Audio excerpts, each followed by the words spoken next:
What's up guys, it's Aaronitmar. Today I wanted to show you guys a few custom stages that I found for the stage builder, or from the stage builder I should say, for Smash 4, and they are basically just sort of throwback stages that you can play on in the event that we don't get them as DLC or that they don't come to the Wii U version, and you'll see what I mean here in a second. But let's go ahead and get right into them because they are very, very well made, I should say. The first one is Yoshi's Story from Melee, and this is a very basic stage. It's just got the simple base ground that you can sort of wall jump on down at the bottom, and it's a small stage, and it's got 3 platforms, 2 on the sides and 1 up in the top middle. It's a similar layout to Dreamland and Battlefield, but they're closer together and they're much smaller. So you're going to have, you know, different combo setups and things like that just because of the sheer size of the sheer size implies it's big, but just the actual size of the stage can sort of lead to different follow-ups depending on where you're at and where your opponent goes and things like that. The only difference between this stage and the one from Melee is that down at the bottom there's usually a cloud moving back and forth called Randall. He usually goes from the left and then down and then to the right and then up and then back to the left. But unfortunately you can't do that in the Smash 4 stage builder simply because it's not built for that kind of stuff. It's built for the platforms and the ground and things like that. But as far as like moving objects and more random-ish aspects of the stage, you really can't program those in with the stage builder. If we ever get custom stages for the Smash 4 outside of the stage builders, such as Smash 4 mods, then I'm sure that this is going to be one of the first stages that will show up for custom stages. But moving on to the second one is actually Yoshi's Island Brawl, and I believe this is available on the 3DS version already, but this is a very well-made stage in my opinion because it's very polished. It copies the stage and how it's sort of slanted and angled very well, and it includes that middle platform as well. I think that middle platform moves around on the real stage. It'll sort of change angles and things like that. I'm only like 50% sure on that, so I'm probably wrong, and if I'm wrong, then don't be surprised.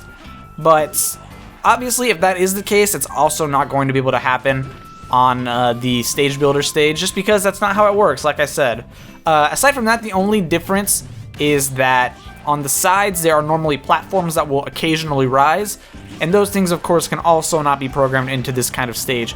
Like I said, this is available on the 3DS version, but because we haven't seen any of the 3DS stages come to the Wii U, aside from DLC stages, it's really not likely that we're going to see this stage on the Wii U version outside of this custom stage, so it's nice that we have the option to play on this stage through custom stages. And finally, we have WarioWare, which is from Brawl and also on the 3DS version of Smash 4, and this is a stage that probably has the most changes to it.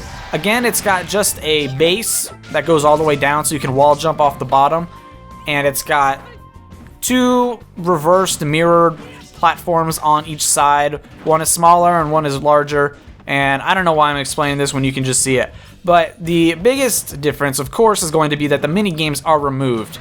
And this is sort of tournament standard within Project M, where they have frozen WarioWare from having the minigames, but in the 3DS and Brawl versions of this stage, the minigames do exist. So here's an option to actually play on this stage with no minigames, which is nice because minigames really just sort of distract you from actually playing against your opponent because you're focused on trying to complete the minigame, and then of course the rewards for the minigames are not always even. You know, you might both have done something correctly. You know, you might have taunted when you needed to for the camera one, but your opponent might have gotten the Power Star Invincibility, and you might have gotten the Giant Mushroom, which just makes you a gigantic target, and you can't do anything to stop that, which is kind of unfair. So that's why I like playing on the Frozen version, and it's cool that we now have this awesome ability to do this through the custom stages. So that is going to be it. I just wanted to show off these stages just because I found them really, really cool. Down below, I have listed the name of the Nintendo Network ID for the person who created all 3 of these.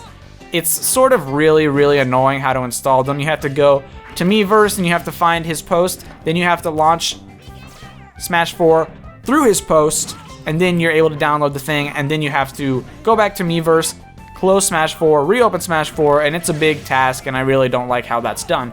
but there's only 3 of them, and he also has some very cool stages from Rivals of Aether, as well as some other custom stages. So if you're interested in that, that is down in the description. Other than that, that's going to be it for this video. Thank you guys so much for watching. If you enjoyed, do not forget to hit that like button. And as always, I will be back for some more Super Smash Bros. Content. Thanks guys, and have a great day.